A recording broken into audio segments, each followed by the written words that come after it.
Hi, Ben. My name's also Ben. That's about it, though. That's all we have in common. You spoke a lot about how the crime and a lot of issues in America come with having sex out of wedlock and having basically broken up families. I was wondering your opinion on mass incarceration in this country and how that affects and ties into victimization, specifically related to black and brown people, but I'll get there in a second. America has 25% of the world's prison population with 5% of the world's population. So obviously a lot of your families where kids go wrong, they don't have the support systems. That's why their fathers or their mothers are in prison. And you can look at very concrete examples of ways where the law has not been applied equally to black versus white people. So one example of that is in 1986, the Anti-Drug Abuse Act, where they punished crack cocaine, which black people used more than white people, at a 100-to-1 rate, which was recently reduced to 18-to-1 under Barack Obama. So I don't see how you can claim that everyone is treating equally and no one is victimized on a systemic level when you have laws that punish one race that is more likely to use one type of drug more than another race, when it's actually been shown that among kids our age, white people and suburban kids are more likely to use drugs in schools than black inner city kids. Okay, so there's a lot there, and you're right, we disagree on everything. So,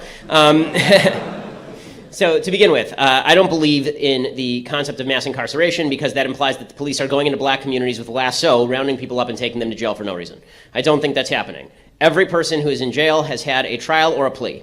The idea that people are just being grabbed and thrown into prison to keep alive some sort of prison industrial complex where the prison masters are the ones running the system, I don't see evidence of that. As far as the 1986 law, I think that it's important to put this into context. And the context is that that law was originally pressed by black legislators from inner cities who were sick of watching crack cocaine destroying their communities. And the reason for the disparity is because crack was more easily distributable and significantly more effective than powder cocaine. It is also the fact that the vast majority of people who are distributing and using crack cocaine were black. You know, it's a drug that the vast majority of people who distribute and use are white. Crystal meth. Guess what the penalty is for 1 ounce of crystal meth versus 1 ounce of crack cocaine?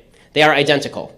They are identical because they are easily distributed and they are distributed in similar forms. So the idea that this was just some sort of attempt to grab black people off the street and throw them in jail for no reason so we could have a permanent underclass of people with no fathers, this seems to me like a giant conspiracy theory with little evidence to support it.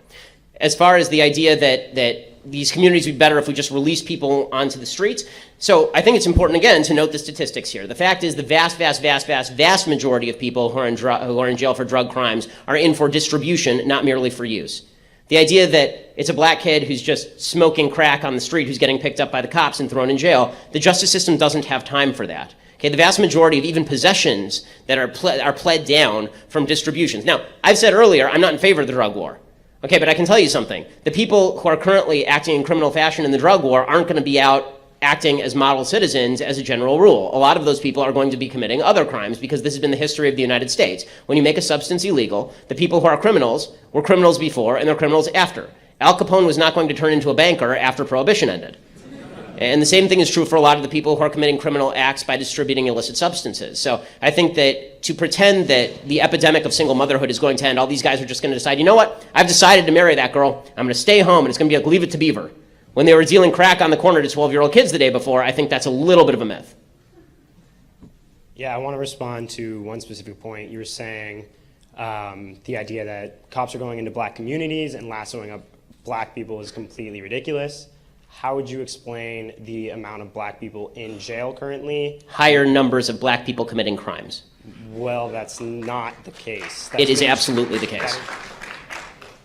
Keep going. It's been statistically shown that white people use drugs just as much as black people. And as I said, people. People are generally not arrested for using drugs. They're generally arrested for drug distribution in the drug war. Do white people not distribute drugs? Well, they don't in terms of proportionality with regard to, I mean, the idea that, again, you need to show me the statistics on drug distribution. So the burden is on you to prove the disparity, not on me to prove the non-disparity. I don't see how either of us can have, we should have an equal distribution of trying to prove the disparity.